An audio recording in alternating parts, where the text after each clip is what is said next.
வணக்கம். இன்னைக்கு நம்ம பார்க்க போறது எலும்புகளை பலப்படுத்தக்கூடிய எள்ளு சாதம் எப்படி செய்யறதுன்னு பார்த்தலாமா? ஃபர்ஸ்ட் இதுக்கு ஒரு பொடி ரெடி பண்ணிப்போம். அதுக்கு ஒரு ஸ்பூன் அளவுக்கு நல்லெண்ணெயை விட்டுக்கலாம். கடாயில ஒரு ஸ்பூன் உளுத்தம் பருப்பு, ஒரு ஸ்பூன் கடலை பருப்பு, அரை ஸ்பூன் தனியா, அரை ஸ்பூன் மிளகு, 6 காஞ்ச மிளகா சேர்த்துக்கலாம். பெருங்காய பொடி 1/4 ஸ்பூன், வெள்ளை எள்ளு 4 ஸ்பூன் அளவுக்கு சேர்த்துண்டு வறுத்துன்றலாம். லோ ஃபிளேம்லயே இருக்கட்டும் அடுப்பு. எள்ளை பொறுத்த வரைக்கும் இதுல magnesium, calcium, vitamins, minerals, phosphorus எல்லாமே நிறைஞ்சிருக்கு. அதனால பிபி, ஹைப்பர் டென்ஷன், பிசிஓடி எல்லா ப்ராப்ளம்க்கும் இது பெஸ்டா கருதப்படுறது. எலும்புகளையும் பலப்படுத்தக்கூடியதுதான் இந்த எள்ளு. எல்லாமே வறுபட்டு இருக்கு. இது போதும். அடுப்பு ஆஃப் பண்ணிடலாம். இதை ஆறுனதுக்கு அப்புறம் மிக்சி ஜார்ல சேர்த்துருவோம்.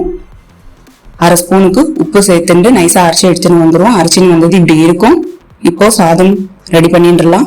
ஒரு டம்ளர், அதாவது 150 ml பிடிக்கிற டம்ளர் அளவுல ஒரு டம்ளர் அரிசி எடுத்துட்டு 2 தடவை கலைஞ்சதுக்கு அப்புறம் 2 டம்ளர் தண்ணி விட்டு 3 விசில் மீடியம் ஃபிளேம்ல வேக வச்சு எடுத்துட்டது தான் இந்த சாதம். இதுக்கு 1 டேபிள் ஸ்பூன் அளவுக்கு நல்லெண்ணெயை விட்டுக்கலாம். உப்பு 3/4 ஸ்பூன் அளவுக்கு சேர்த்துப்போம். எள்ளு பொடி 4 ஸ்பூன் அளவுக்கு சேர்த்துண்டு எல்லாத்தையும் நல்லா கலந்து விட்டுலாம். இதுக்கு தாளிச்சுருவோம்.